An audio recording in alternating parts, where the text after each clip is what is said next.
Өгей шешенің зұлымдығы. Ертеде бір байдың бір ұлы бір қызы болыпты. Екеуі де шешесімен жастай жетім қалады. Қызы үлкен, ұлы 2 жасар екен. Жылы өткен соң бай екінші рет әйел алады.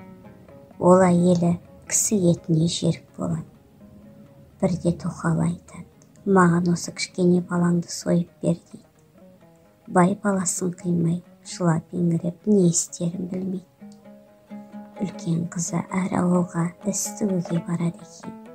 Сонда әлгі кішкене інісі де апасынан қалмай еріп барады екен.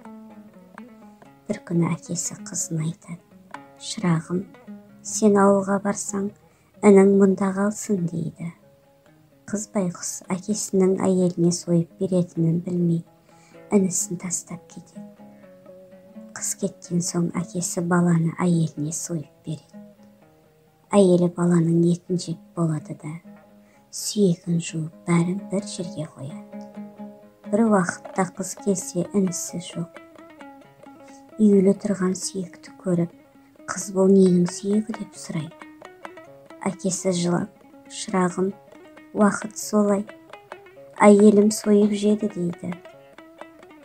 Қыз жылап, сүйектің бәрін жиып, бір ақ шүберекке түйіп, орманның ішіне барып, бір ағаштың бұтағына байлап қояды. Бір уақытта әлгі сүйекке жан бітіп, ақ шымшық торғай болып ұшып кетеді. Ұшып келіп, бір саудагердің арбасына қонады да керуен басына: мен бір жыр жырлайын, ақысына бір уыс тебеніне берсең дейді. Жарайды дейді керуен басы.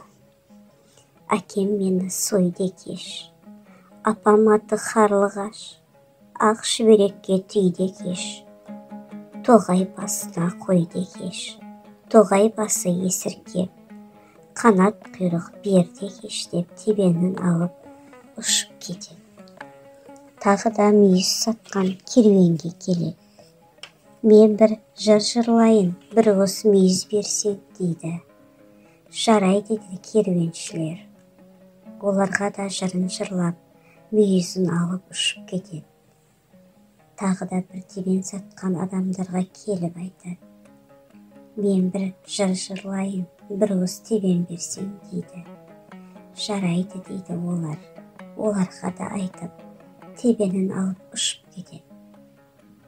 Біраз ұшып, баяғы әкесінің үйіне ұшып келеді.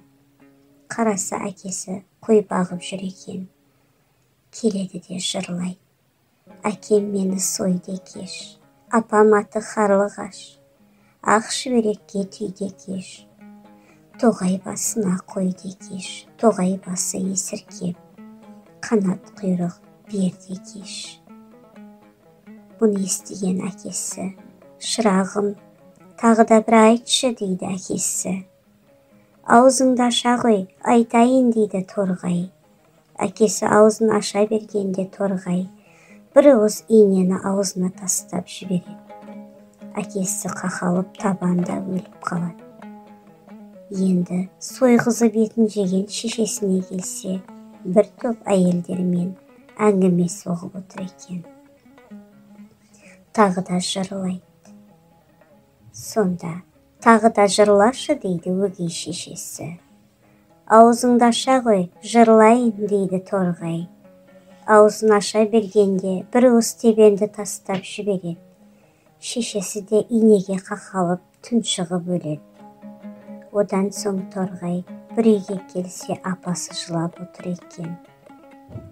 әкем мені сой де кеш, апам аты қарлығаш, ақ шүберекке түй де кеш, тоғай басына қой де кеш, тоғай басы есіркеп, қанат құйрық бер де кеш деп мұңын шағып жырлайды.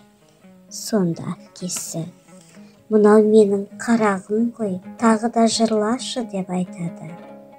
Аузыңды аша ғой дейді торғай. Апасы аузын ашқанда, торғай бір уыс мүйізін тастап жібереді де, апасы екеуі жылап көріседі. Апалы інілі қартайғанша бірге тұрып, ұзақ өмір бірге сүреді.